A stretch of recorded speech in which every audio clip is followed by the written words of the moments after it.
Superhumanize. Accelerated evolution.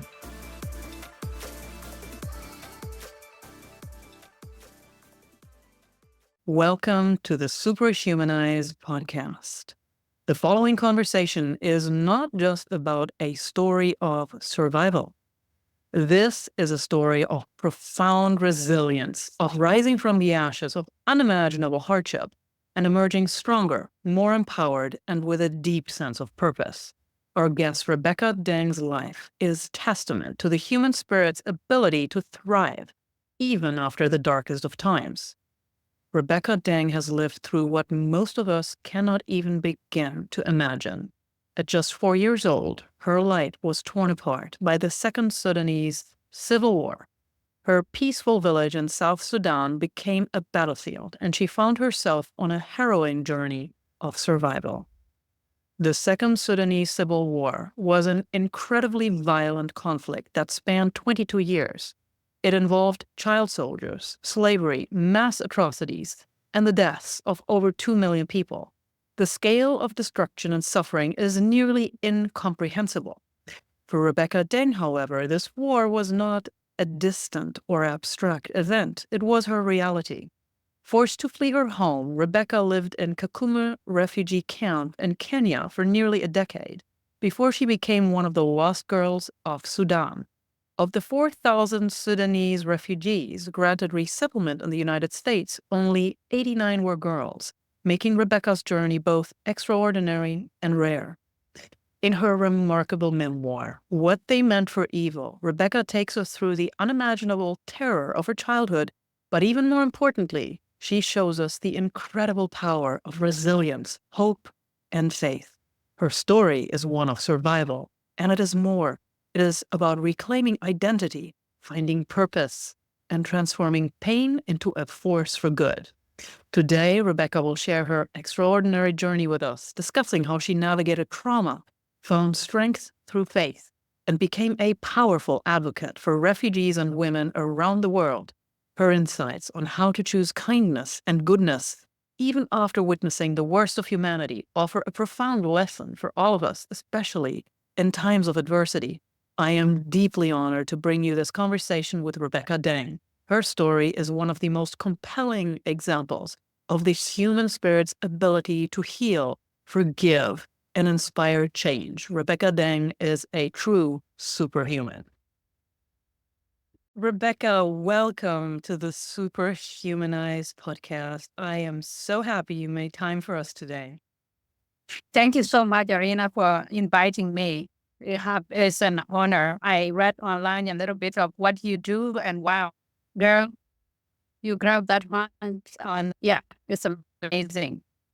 You are most kind, Rebecca. I can only very sincerely reciprocate these words. We met via a mutual friend. Here's a shout out to Holly McKay, an investigative journalist and war reporter, author of fantastic books. And she has been a guest on this podcast as well. And she introduced us. And when I learned more about you, I told Holly, look, Rebecca's up for it. She, for me, exemplifies what a superhuman is in the sense of bringing out the absolute best in us. And I'd love to have Rebecca join on the podcast. And so here we are. And I am honored. Again, thank you for making time. Well, the honor is yours too. Thank you for inviting me. Yes, and Rebecca, I've mentioned it in the introduction. Your journey has been one that is a very rich journey, that's been a very difficult journey, an incredibly inspiring journey, from a peaceful childhood in South Sudan to surviving the brutalities of the Second Sudanese Civil War. You have shown a resilience in the face of unimaginable adversity. And to me, that is such a testament for the strength of the human spirit. So I'm an emotional person, and your book was just also such an incredible read, poetic, candid, captivating, And while you did not shy away from any of the darkness, you also, the way you described what you went through, not only in your childhood years, but then also how you built your life here in the US, it always had this spirit of, just a spirit of goodness, a spirit of, yeah, childlike innocence and hope. So that was something that for me really reverberated throughout the read. And Rebecca, can you share with us how you managed to hold on to hope during your darkest moments, particularly as a child when you were separated from your family and thrust into these very harsh realities of war? Thank you. Hope. Speaking of hope, I feel that no one can carry on life without hope. And hope is not an individual person thing. Hope is a collective thing. And sometimes as individual, we might lose hope. But if the people, our environment, our surrounding is reflecting hope, hope in the nature, hope in flowers, hope in people that are just smiling at you, that one is implanted back in you again. So how did I maintain my hope? It began with my cook, which is my grandmother. I lost my mom when I was 2 years old, so I don't even know her. But my grandmother raised me like her own daughter. And she was a strong woman. She was widow. I just didn't know that people get married, but I just remember I didn't see my grandpa. And she was raising us and a lot of other village kids. And always a generous. I consider her as my first humanitarian person. In our house, we will eat and strangers will come, people that are traveling by foot. And there are no hotels in my village. And two little huts were hotel for strangers and have food we share with strangers. So when I saw those things, because what we see every day in our surrounding is imprinted in us, we might not process it, but it's in there. So when the war come finally reached my village and I had to flee, I was reflecting back on my grandmother taking care of other people. And a lot of women did came to my age, and they were the one that maintained the hope. I even ran, I described in a book, there was a time I get lost from my family. We were running at night and I just couldn't find no up walking. We've been walking for 8 hours. And I was with a lady from a different tribe, from a white tribe, and she was making food for her kid. And she called me and come eat with my kid. So the hope that you see in humanity is what motivates me to keep going. Things can happen. Nobody asked to be orphaned. Nobody asked for war. Nobody asked for cancer. Nobody asked for family member to die. Nobody asked for mental health. Nobody asked for eating disorder. But when all of these things happen to you and you have a community that is surrounding you and tell you that, hey, look, we are going through this. This is just a phase. This is not the rest of your life. This is what you're just going through. And we are here for you. That is the hope that kept me going. And so when we were running, having other women taking care of me, having my friend, we sing, and then coming to United States, meeting people from different background, different race, different gender, different creed, like beliefs, and different ideology. But it's still at the end of the day is when that person look you in the eye and say that we are in it together. That is hope, and that is the hope that I maintain. And what you said was very impactful. Actually, one of my cousins told me before that, Rebecca, what you have been through, you have a childlike innocent. Like, how do you maintain your brain and your heart to be pure? This is a cousin of mine that went through a lot of things that I went through and said, I think like that. And so you're just fascinating to me. And I told her that because at the end of the day, I really believe in goodness of people. Yeah. I believe in goodness of people, even those who have discriminated me or do something that is just so evil. I believe at the end of the day, people can be good. And I believe in second chance, like giving people a second chance to redeem themselves.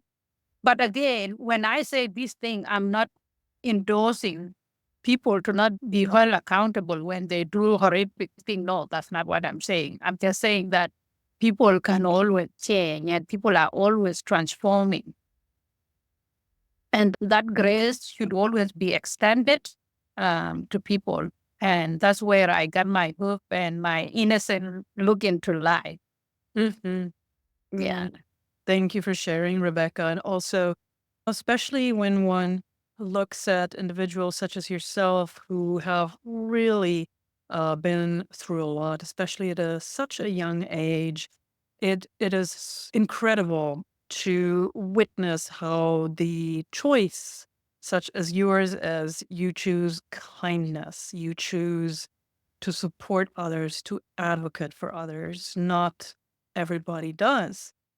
And something you also just mentioned is the belief in the goodness of people. And for me, as a bystander, as somebody who has learned about different stories, what has also always just touched me to the core is when human beings go through the worst and experience the worst, what human beings can do to one another.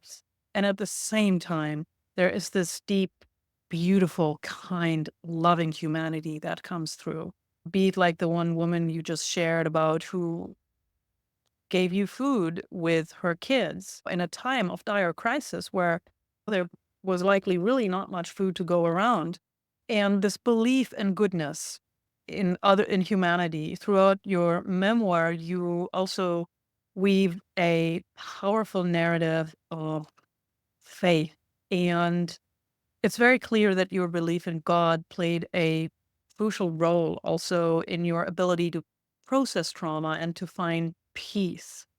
And also throughout the narrative, it even feels biblical at times. The challenges you went through, the surroundings, I remember as you described how you fled from your village, the fear of the soldiers, encounters with wild animals. It was very evocative.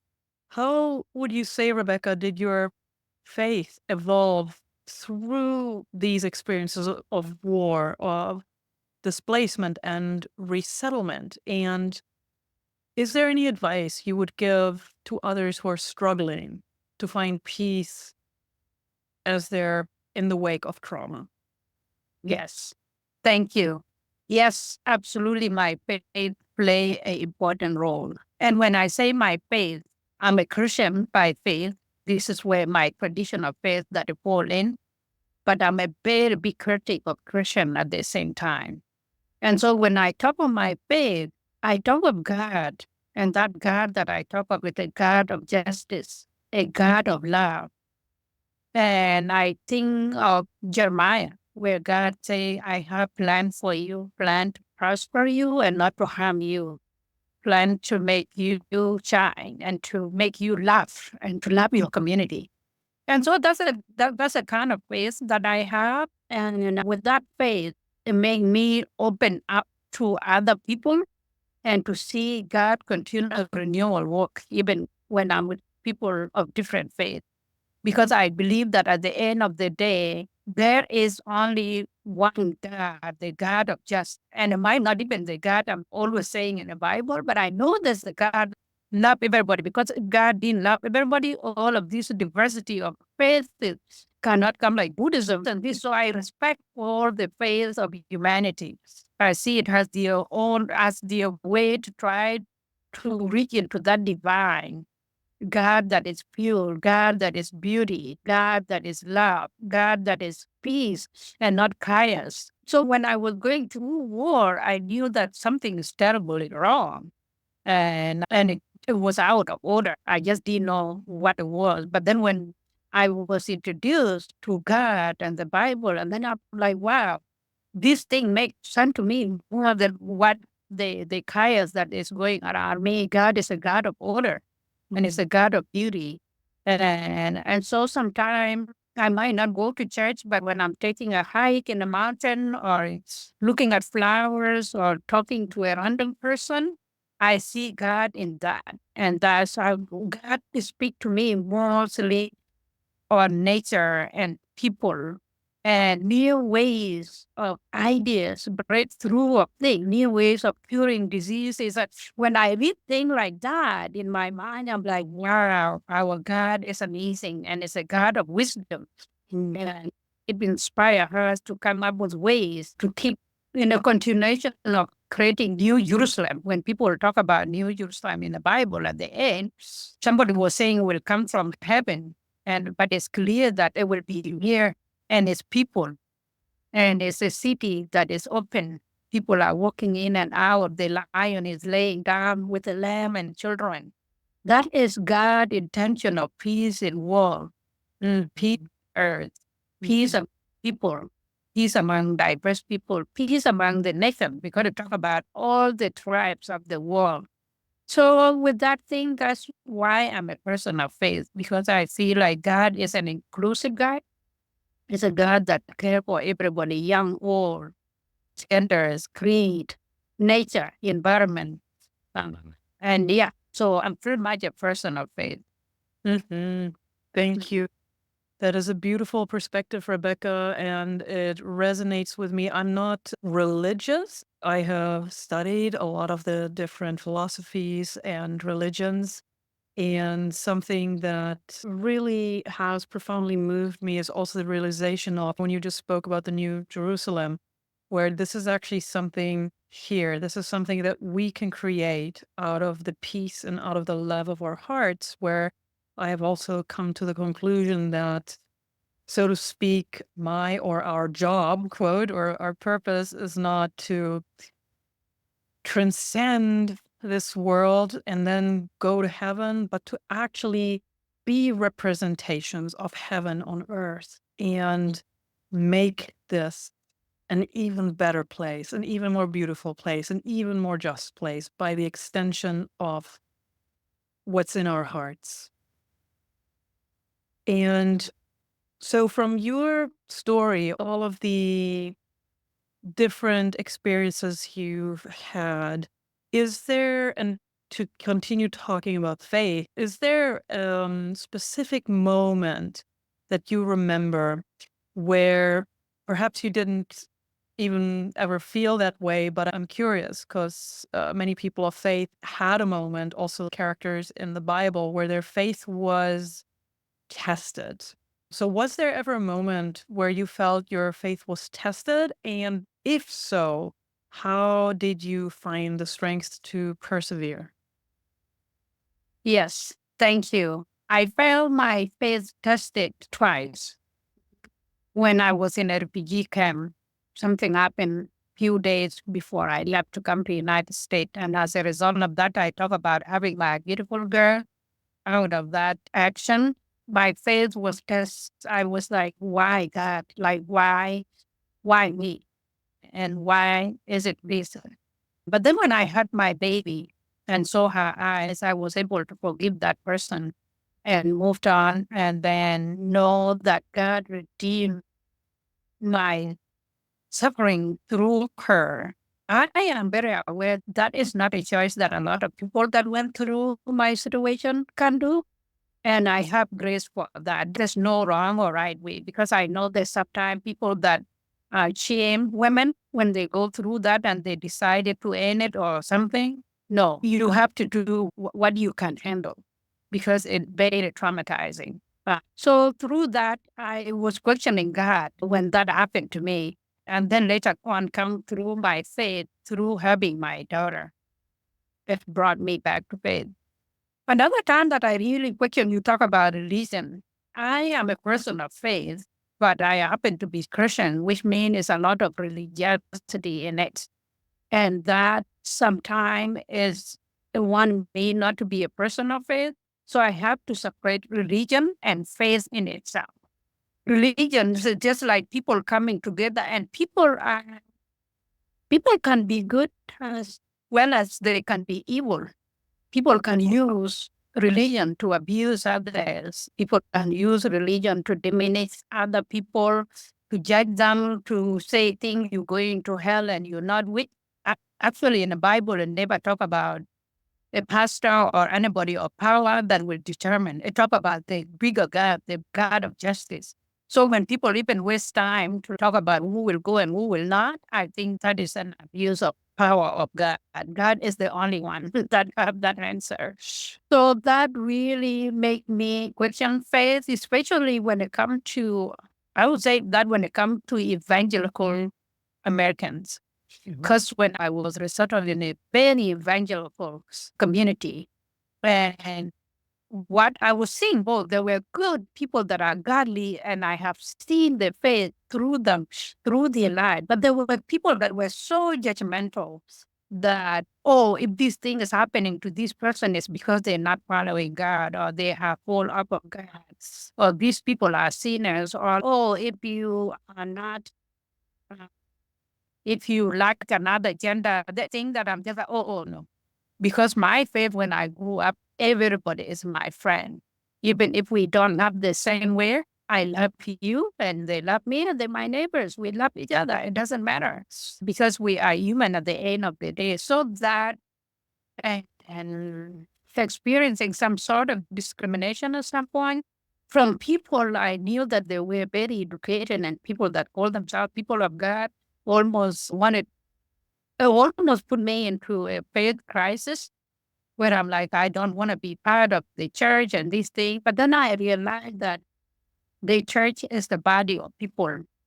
And I can find my body of people, intellectual people like I'm talking to you. We connect, we understand each other.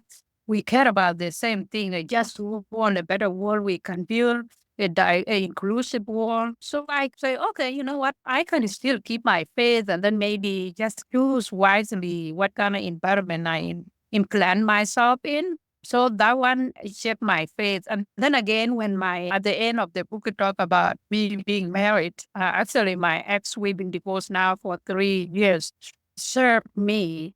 And he wanted to be a missionary. And I just say that again with things that I said, I was like, I feel like you are not ready and your heart is not in the right place. And I don't want to support something. I like authenticity.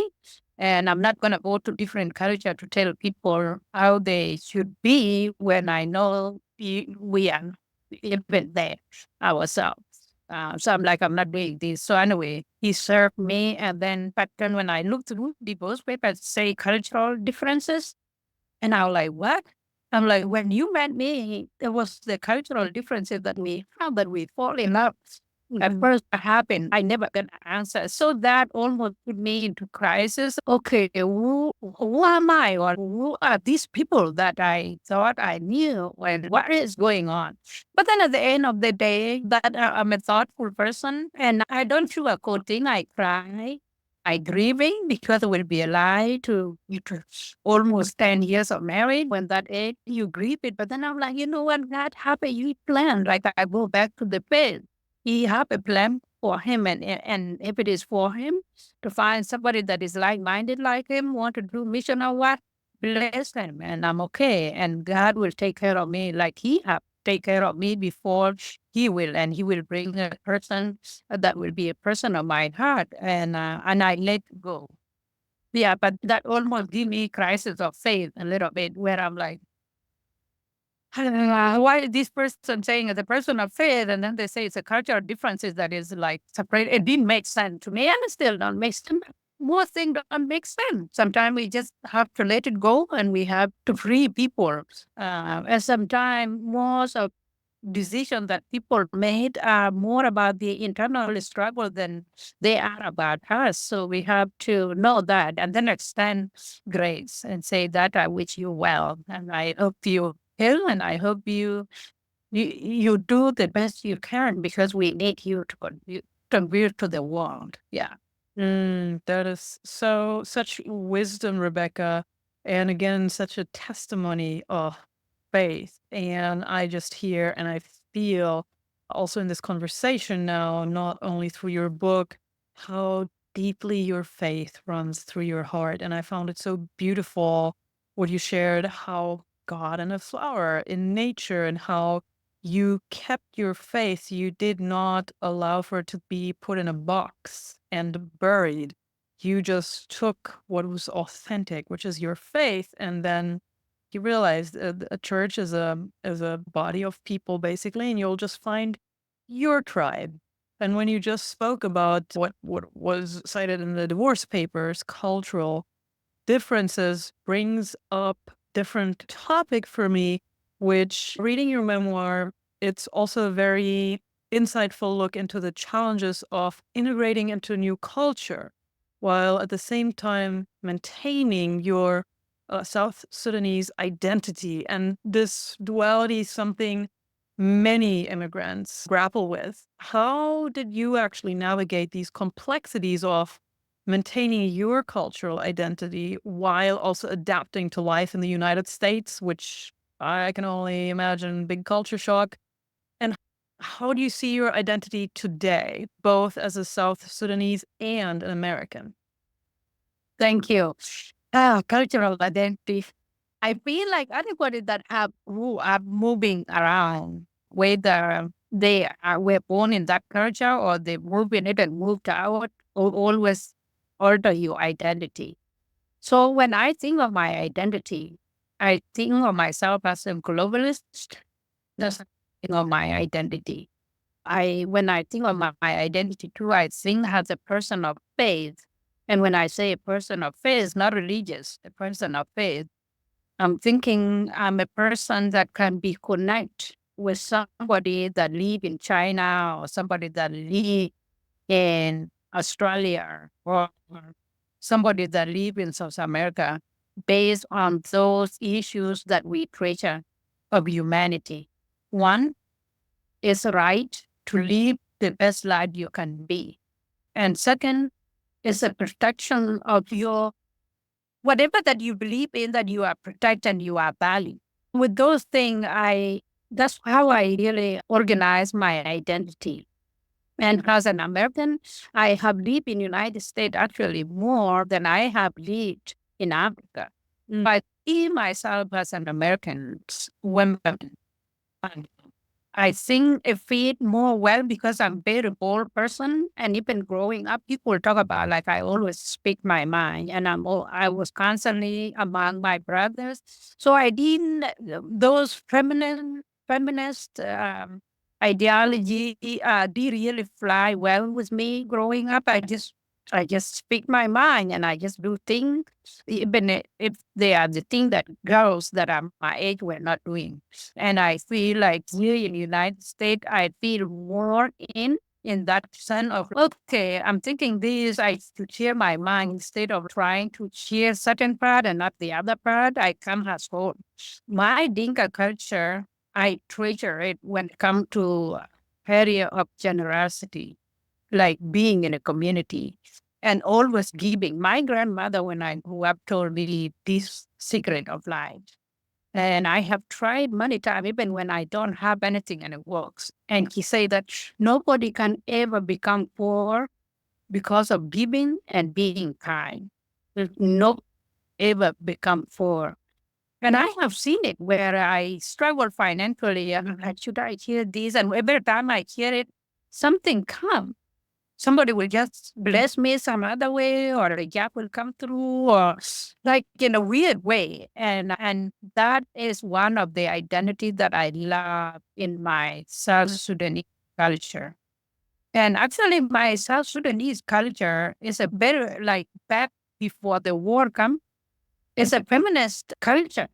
Because even in a Dinka culture, even if the man is 40 years old or 50 and they have money and they have a house, they will never be called house. The house is associated with the women, which is the house is associated of the beginning of life, the stability and all of this. So I know in the family I was brought up that being a woman doesn't make me less than my brothers. But when the war happened, and what I call it a culture of war and a culture of war, where people were just dependent on being thing hand down to them, and they are not really themselves. I feel that's when this ideology came in. This ideology of, oh, you are a woman, you cannot go to school, or you are a woman, you belong in the kitchen and only this. The only thing that women are in the kitchen is what I see it is what they call a division of labor. Men go out, they go hunt, and they bring. food, and women are at home breastfeeding. So it's like work at home. Like when you work at home, you can wash your dishes during your break. But if you are in an office, you cannot do that. So women breastfeed and they are at home. And so they are cooking and they are doing this. And the man is responsible for protection of women and bringing food in. And now in the modern world, you see all of those division of labor not being there. Women taking care of it all, or a man taking care of children. Like, it's messed up. And so that's what people need to pay more attention and separate it, instead of being like, in a Dinka culture, women don't have freedom. No, they do have freedom. I have seen it in a village before the war happened.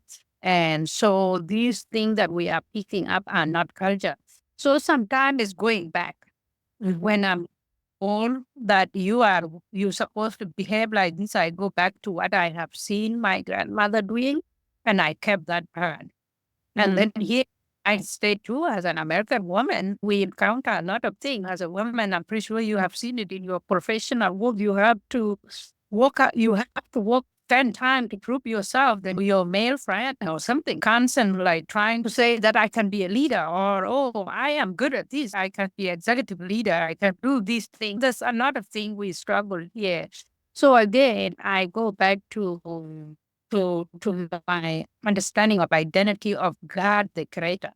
And I say, when God created man and woman, he created them as helper for each other. And so we do actually need each other to work hand in hand. One is not better than the other. So those are the things I always go down to when I think of my identity. Beautiful, Rebecca. And I could not agree more. I think the root of so much evil comes from when one thing is put over the other, whether it's, this is my gender and it's better than yours, or this is my sexual orientation and it's superior to yours, or this is my skin color and that's why I'm better than you, or this is who the God I pray to and that's why I'm better than you. That is where so much evil comes from. And also this perception, how could one gender be better than the other? We need each other, and to be at eye level and to support each other, and not to one try to dominate the other. So I think once we get that into balance again, the world will be such a more joyous and better place. You just mentioned how you heard about after the war came, but basically, yeah, why would women need to go to school, right? They should be in the kitchen or get children. Your story also highlights the transformative power of education, and especially as you navigated life in the Kakuma Refugee Camp and then in the United States.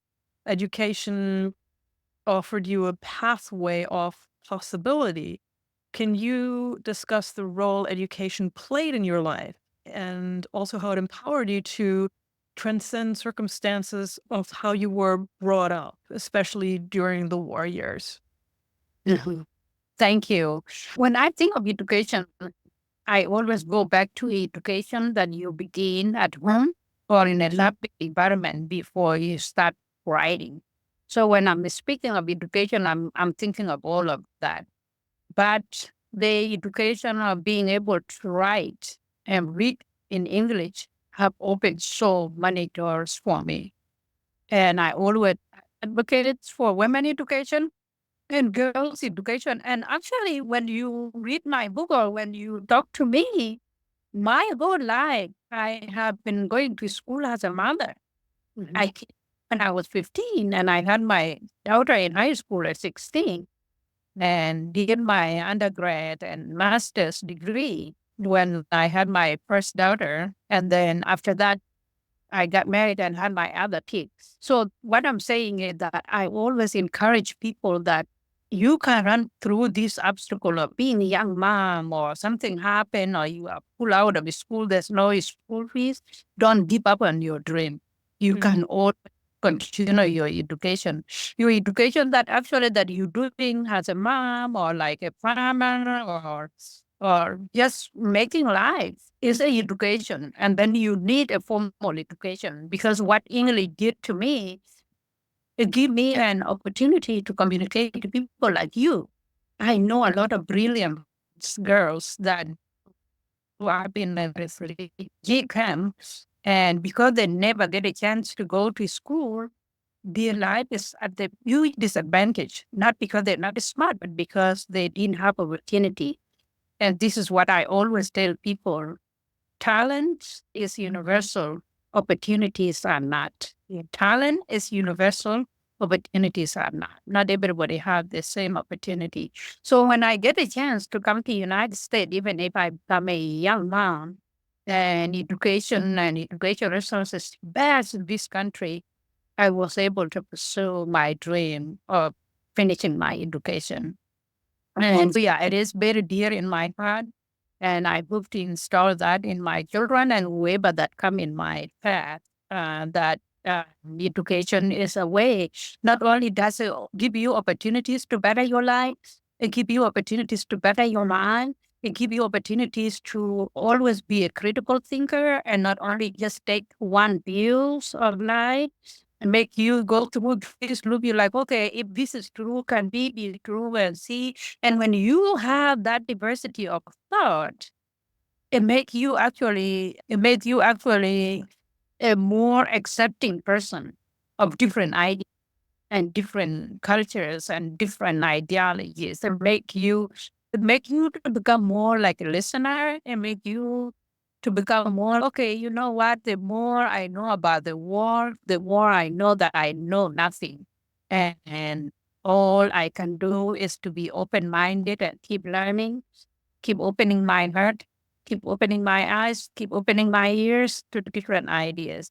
So that's what education does. And but then you find people sometimes that are highly educated but so narrow-minded into one thing. To me, when I encounter those kind of people, I just go, well, it's not a waste of education. I'm glad they do have education, but I'm sad that they are not utilizing all of that experience and also and only just use that narrow mindset that they see. Yeah. So I very much value education. And I hope at some point, one day in life, to continue my education myself. I'll not be PhD at some point, not because of the title, but just in areas that I'm very much intrigued to learn more. Mhm. Mhm. I can relate to that. I've always loved learning. It's one of the things that brings me most joy. And what you just mentioned, there's a formal education is not akin to an education of the heart. And I know exactly what you mean by people who are highly educated in certain ways, but they don't use that education in order to plow fertile ground and plant seeds, but they wield that education like a sword, and not greater, better good. We talk about the Second Sudanese Civil War, like many conflicts, especially through the Western lens and Western media. It's often discussed in terms of its geopolitical ramifications, and your story brings a deeply personal perspective to the events that unfolded.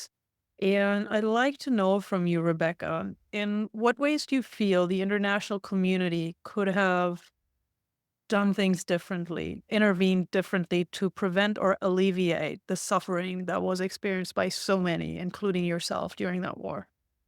Mm.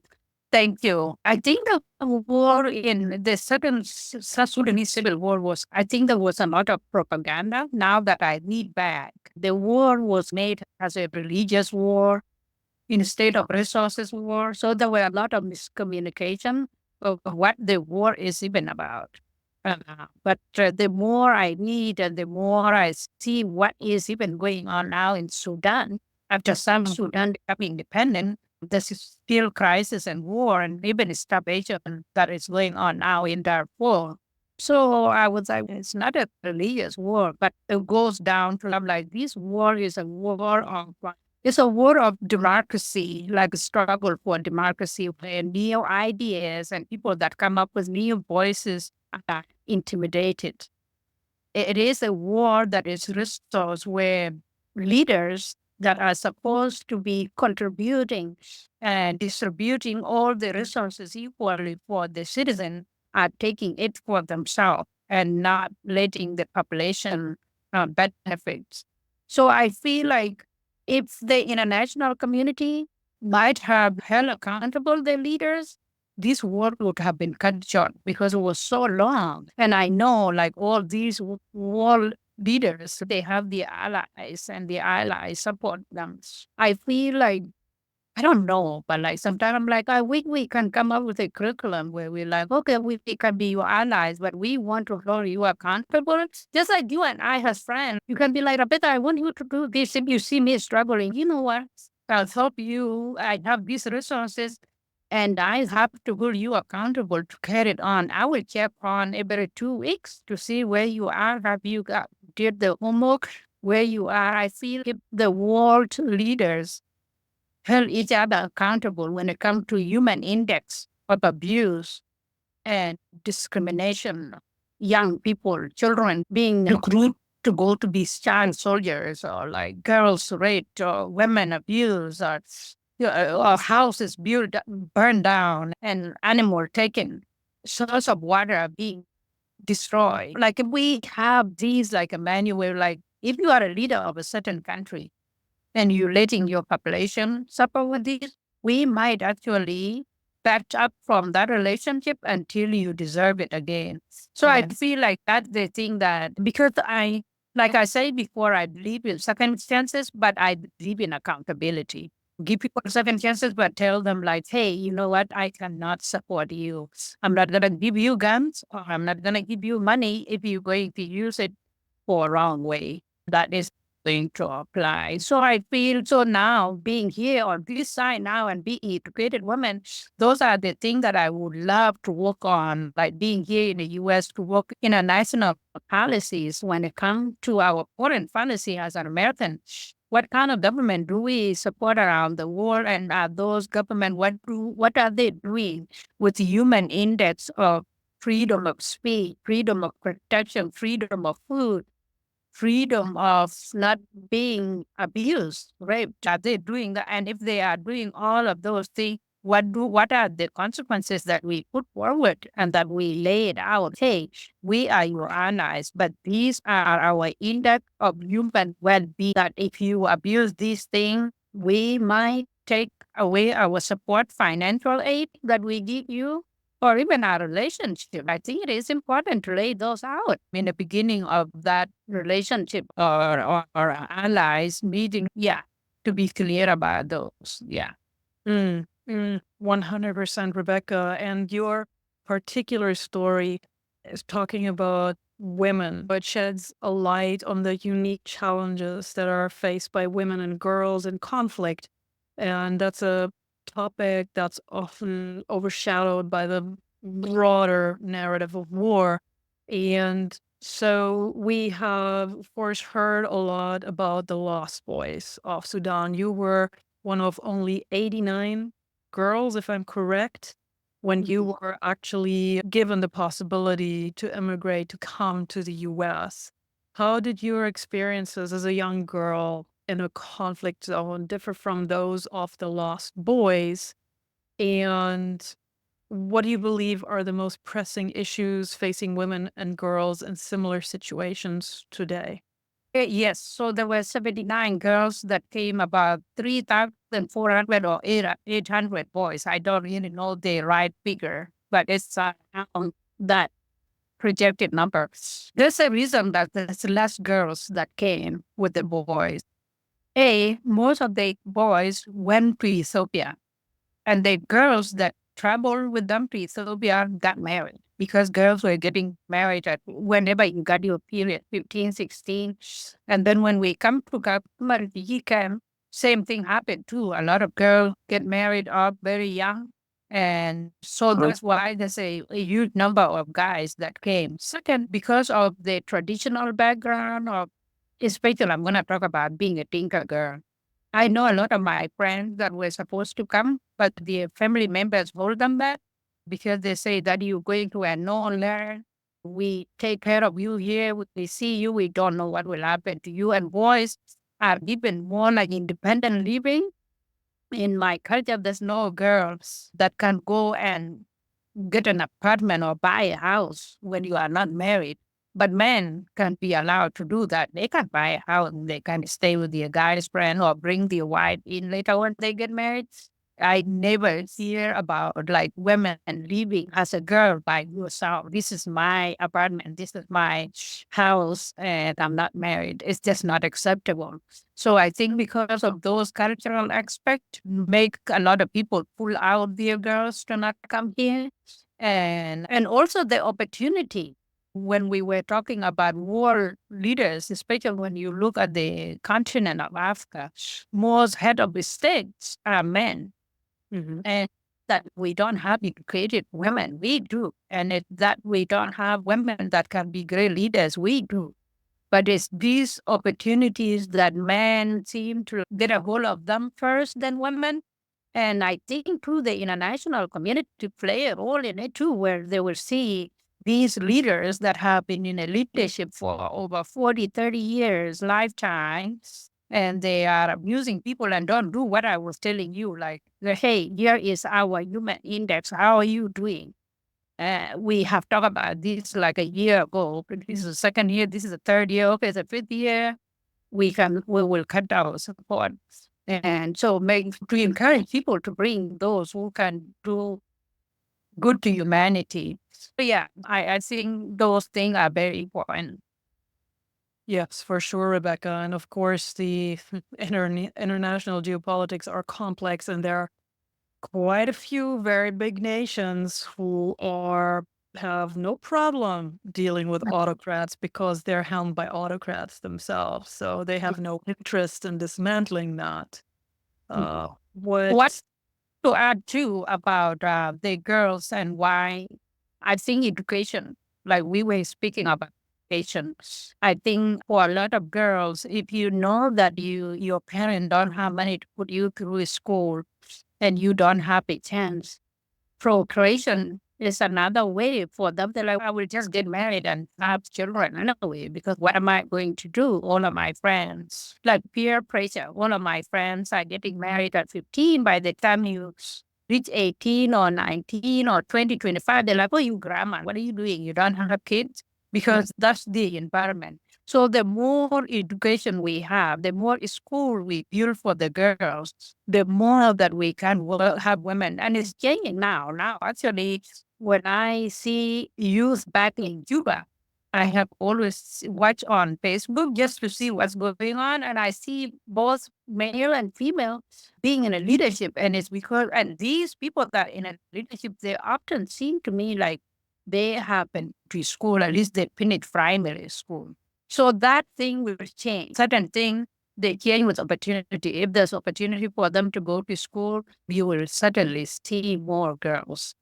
And then when we were doing interview, going back to Y79, when we were doing interview, most of the girls, including me, I didn't know a word of English, so we had to be translated, like translation. And I'm pretty sure when you can advocate for yourself, a lot of things can go wrong. And the interview was so intense. And every time I hear somebody talking about refugee and immigrant coming to this country and nobody know where they come, I'm like, no, honey. We get interviewed over and over. Nobody can get in a plane and land in the United States when you are not invited. Like the U.S. government, no, the Homeland Security, no, when we say. So those are so like hard interview, long process, and you go back and over again. And I think because of, lack of advocating for yourself, or maybe somebody is translating for you, and maybe you come back for a second interview, they ask you a tricky question, and maybe it's a different translator, and you don't remember what you said before, and you disqualify. So I think that play a part too for why there were less girls. But most of the guys spoke for themselves. Yes. Remember from last conversation, but a lot of the girls, they had the translators. So I think they a huge role. Absolutely. And you're talking about advocating. A lot of these people, or especially women, were not able to advocate for themselves. You've actually taken your personal experiences and turned them into a powerful platform for advocating on behalf of refugees and those who've suffered through war. So When we talk about, particularly when we talk about women and children, what do you think are the most critical steps the international community should take to better support refugees? For me, I would say that it take a long time for people about this. For me, it took me 8 years before I was resettled to US. I know those people that settled Kakuma Refugee Camp in 1992, ending of 92, and they are still there. So that's over 30 something years. So it take a long time for people to be in a refugee camp. So if I have, let's say, for example, if I had to do a fellowship or to work with a high executive U.S. branch of U.S. government, I would work on a policies that design that, okay, this is a refugee camp, Kakuma refugee camp. Many women are there? How many girls? Can we, okay, for the girls, can we build a school that they can go, children that are younger, they can go during the day and come back. And those who are reaching the age of 14, 15 to be about girls, take them to boarding school so that they are not having chance for these guys that want to come and marry them. Because it is during the school, because I remember a lot of my friends, even if they get a scholarship, they go to school, they come home during summertime, they are given away for forced marriage or arranged marriage. So like making sure that you structure it well, like where they reach this age, here is the environment they can be, or even creating a scholarship where they can do exchange student come to some other part of East Africa countries or West African countries or Europe or US or Australia, like designing it in that way and then go back. Because I feel like these people, when we educate them, they can even better, they can better refugee camp. And later on, if they want to be resettled and accepted to come to Western culture, that is fine, but it takes a long time. So what I'm saying is that there are policies that can be put into place and implemented through the UN, the United Nations, through World Food Program that are well thought. Because I feel like those worldwide policies might be going to school for that, but they don't have the first hand experience what it feel like to be a recipient. I have seen corruption, even those who work for these big companies before. I have even seen a guy that come to a group and give people food and ask people for money when it's supposed to be like a free food. So I feel like I have seen it from both sides. From when I did internship with the USAID, the USAID International Development, which give food. A lot of our humanitarian assistance come from the USAID. I have seen it in these lands, but I have seen it from a ground as a recipient, how people can manipulate and take resources away from those who dearly need them. So I would work on like policies where I would be like, okay, we're going to train these people, and these are the people we're putting in a pie, especially women and girls, to be leaders of distribution center wherever the food is distributed, because I have seen them do more. Yes, and actually they cook, they are the cookers. And when you cook, you will make a pot and then you're like, okay, if I divide it this way, can everybody have equal amounts? I just see that is skill in them and they can be and be the one put to take care of that. Yeah. Yes, well, absolutely, Rebecca. Women, they often play such a critical and yet at the same time underappreciated role in conflict resolution and also in peace building. How do you see the role of women in peace building, especially in post-conflict societies like Sudan was, and what steps can be taken to ensure that these voices are heard? Yeah, one of my first encounter of peace building among women was in Kakuma Refugee Camp, actually, when different tribes were fighting each other, and a lot of women came together, and they were gathering at churches, they were gathering at the marketplace, and they start crying together, and they say, "Our children, our wombs are crying. We give birth, even if they didn't give birth, we give birth to you. Why are you killing yourself?" And all the youth parted. that I saw it. I think I was only like 10 years old. And I'm like, wow, these women are powerful. They have people listen to them.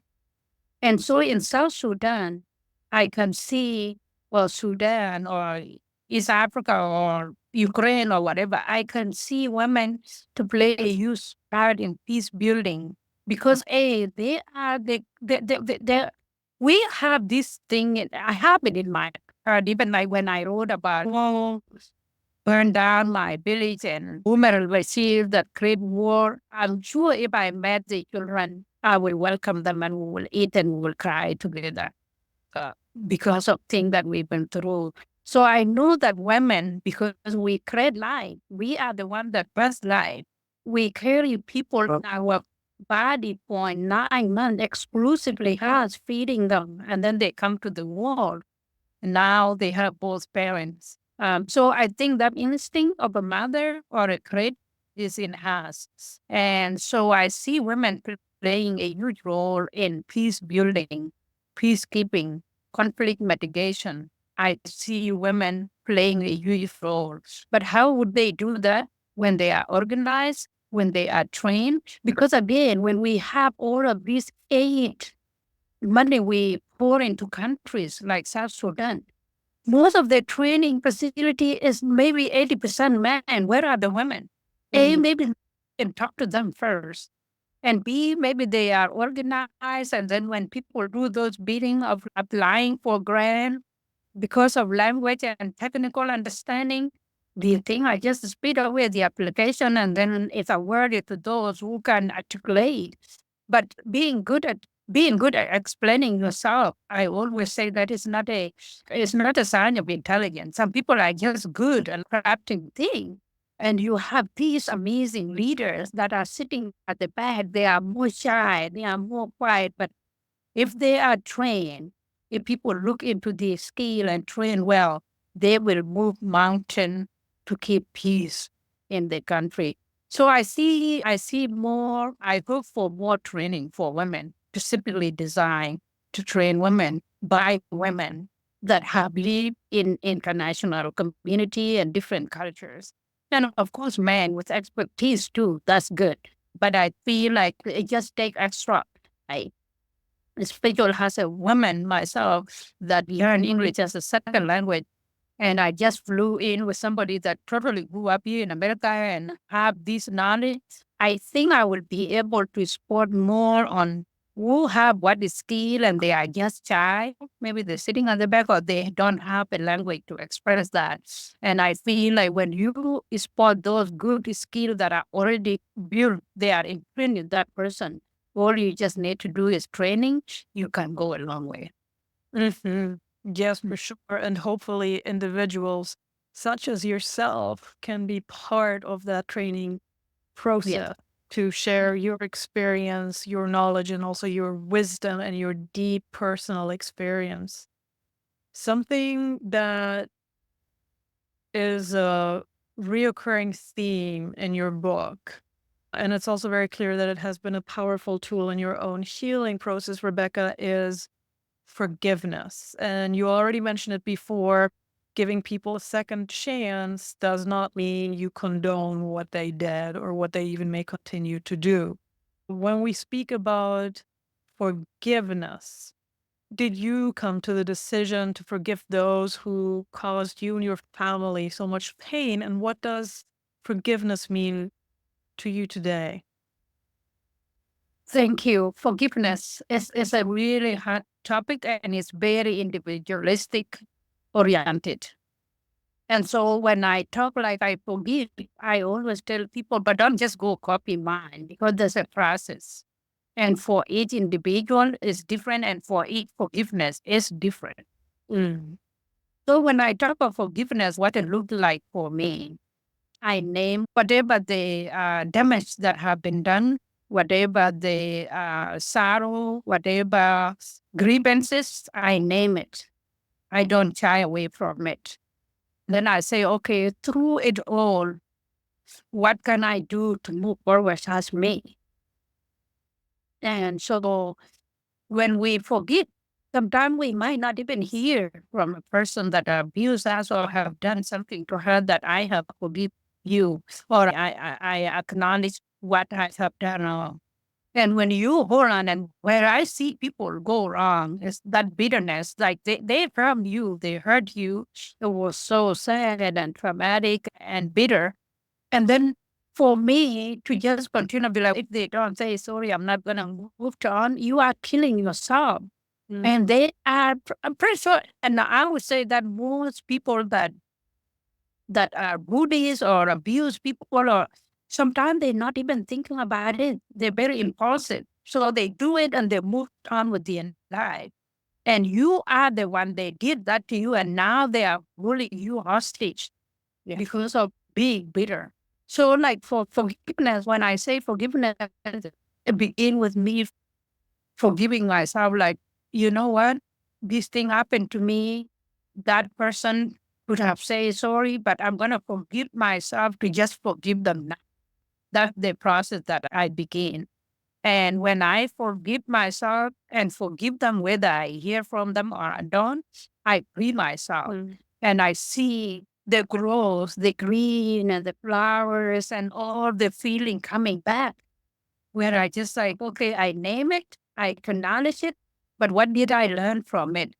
And also knowing deep down you, in the first sense, they say that you can never be given something you cannot handle. I believe that. I think ourselves, we can generate, our brain can generate itself and heal itself. So to give that opportunity of growth and healing, you have to forgive. And again, with oneself. And forgiveness too is just not a linear, it's not a straight up line. It might go in zigzag. You might be like, oh, I forgive. And there are some days that memory come back and you really feel bad. You should acknowledge that. Don't run away from it. Be like, I can't believe this person is just living there and they did this horrible thing to me. Cry by yourself if that is okay. If you have someone to reach out to, that you is always give you a shoulder and you trust them, reach out to them and vent about it. I wish they could be like this because they did this to me. That is perfectly fine. But holding it in is like the wound, right? You get cut. And then if you don't clean it well and you just put a Band-Aid, it can get infected in there, but it look perfect on the outside. That's how it is when you don't forgive. It's eating you. It's just you eating. It's eating you. Is you eating yourself every day by a person that they don't even care. They just moving on with their life. So yeah. So forgiveness is very big for me because it is I think it is a gift that you can give to yourself as a victim. I see forgiveness as a gift, a nice gift as a victim to give to yourself, to say, I'm letting it go. And I know the nature, the world, the abundance, like the kindness that I believe in nature is going to heal me. And I'm going to open up for possibility of healing. But when you don't forgive, you can receive healing. Because it's that acknowledging, like this happened, but I'm going to let it go and I'm going to be on this journey of healing. And that journey of healing is, again, it's not straight up as, oh, I say it, I'm going to be good. Nope, it will go three ways. Exactly. You feel good, you feel bad, you back up, you back again. But continue 2 years, 3 years, 5 years, you will see yourself as a transformed human being. And so, but then when you forgive, and I always tell people, when you forgive, it's not a guarantee that you will never be hurt again. It will happen in a different way, different hurting or something happen to you again. But you will always go back to how you deal with that situation, and you will heal faster than the first one. The first one is always hard. And having a community around, having people that you can just talk and listen and feeling like you are accepted for who you are. That is a huge part of forgiveness. But if you forgive and then you go back bad days and you're trying to talk with somebody and they criticizing you, that I have seen that hurting people more. So just, yeah. And nature for me, it works for me. When I take a walk and see flower and see birds or I'm always it's so healing. Yes, And a huge part of me forgiving, listening to the different lyrics, moving myself, closing my eyes. Sometimes it really helped me. I become happy. Mhm. yes. I think this is also it often gets underestimated, the healing power of nature and literally putting yourself energetically into nature outside of our closed artificial environments. And what you just mentioned, moving our bodies, the somatic healing that can happen as we move energies through our bodies, especially when maybe for a long time we've been very frozen and stuck, can be profoundly healing. Thank you for Mm. sharing this beautiful perspective on forgiveness and also the freedom that it means and the gift that it is that we can give ourselves. Lastly, dear Rebecca, I'd love to hear from you as someone who's lived through the worst of South Sudan's conflict and seen the impact firsthand. What are your hopes for the future of South Sudan, and what do you believe are the most crucial steps that need to be taken to ensure peace and also stability in the region? For South Sudan specifically, change of leadership. Mm. I really, really strongly believe like we need a new leader. I don't know Salva Kiir personally. He come from my same tribe as the Dinka tribe, but I feel like he have done what he have done in liberating the country. That is his honor. He have done that. Being a president that he's a president now, I feel like he have tried to do something maybe right, but I would say that like 80% was not right. It's done wrong. Either it's the people that he selected that surrounded him, or maybe his leadership skill is not inclusive. Uh, that government of South Sudan doesn't reflect the nation of South Sudan. It doesn't reflect all the tribe of people in South Sudan. It doesn't reflect the diversity of ideas and minds. It doesn't reflect diversity of gender. It doesn't reflect the youthfulness of the country. It doesn't reflect that. And I think that one thing that South Sudan can really do is dismantling that leadership and come up with a new leadership and make that new leadership. They can be there. Like for me, I'm like, if you have experience like he have, I would step down and just mentor people and say, this is how hard it was before independent come.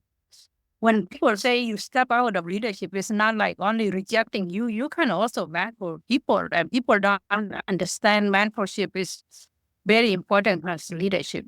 So I would say that would be one thing I see changing in South Sudan, having a new leadership. Second, with the new leadership, or if I can wish for something, building school, hospital, and roads. Those are my big things. Because if there are roads, the student can travel from different villages to come to a school is and travel bad. If there are hospitals, women can be able to have children because we know that a lot of girls are dying. Their hips are not developed. But if there's a good hospital system, or healthcare system, at least they can be rescued and you will not have this high mortality rate and children dying and women, girls dying at a young age. They are children themselves. But if that's your culture, then build a better healthcare where we can take care of people. So that will be another wish I would love to see in South Sudan, making sure there's hospital, roads, and school for its children. For those who live on the Nines, because like I grew up on the Nile and my village was so close then, people can build mobile schools. I have seen it in Thailand where, flooding, and even that indigenous knowledge of there's a threat of starvation now in Sudan is probably going to spill to South Sudan. People can live off the deep of the Nile, the fish and the flowers that grow there that are edible and all of that. So you can train people, you can bring, this is where you can lean into international expertise of people that have lived in that kind of environment. How do they fish and maintain a school on a fishing ground in the water? How you can do a lot of things. Even South Sudan just did a good job with basketball team. You can even teach children what is sport, and maybe they can compete in Olympic. You just have to do with what you have around you. And South Sudan is a nation gifted by water, animals, a lot of wildlife, diamond and gold. I know, like in Sweden, it's very highly have a lot of diamond and gold. And I know that diamond and gold is probably being mined, and who is mining it? Those with power, and who is benefiting? Only them, but not the people. So training youth on different skills based on the environment. If they are in the water, they can still go to school and then teach them how to fish efficiently, fish in a sustainable way where maybe they're getting a bigger fish and not smaller one. Yeah. Which is for South Sudan, but mostly. Yes. I also, in my heart, I carry the best wishes for South Sudan. And I'm so grateful, Rebecca, that you shared of your path, that you shared the possibilities and also the potential, and you being in a sense, such an example, such a permission slip also for women and girls by your story and by being an advocate and by being the leader of the heart that you are. I'm so grateful we connected. And when people want to connect with you and learn more about you, where can they do, Rebecca? Mostly right now, LinkedIn. I'm very active on LinkedIn, so they can reach out to me there. I'm also on Facebook and Instagram. I'm very active there too, so they can reach out to me. And if it is somebody that you know, really, and know that they want to interview or something, I give you permission to share my email or phone number. Excellent. Yeah. Absolutely. Oh, this is really good. And I highly recommend What They Meant for Evil. Rebecca's book is an incredible read, and you will leave with a broader mind, a bigger heart, and you will absolutely, even though it takes you through the valleys of what a human being can experience, it also takes you to the peaks, and it's all part of the rich human experience, and it's just such a example of the deep and beautiful humanity. Thank you for everything you have put forth into this world, Rebecca. It's been really wonderful to talk with you, and I certainly hope that this is just the beginning for us. Yeah, thank you so much, Ariana, for inviting me, and thank you for sharing your gift. You are an amazing interviewer. And this is like the most natural. It's so natural. And I just want you to know that is your gift. And I kudos to you, and I cheer you on as my sister. Keep on the good work. Thank you, Rebecca. Received.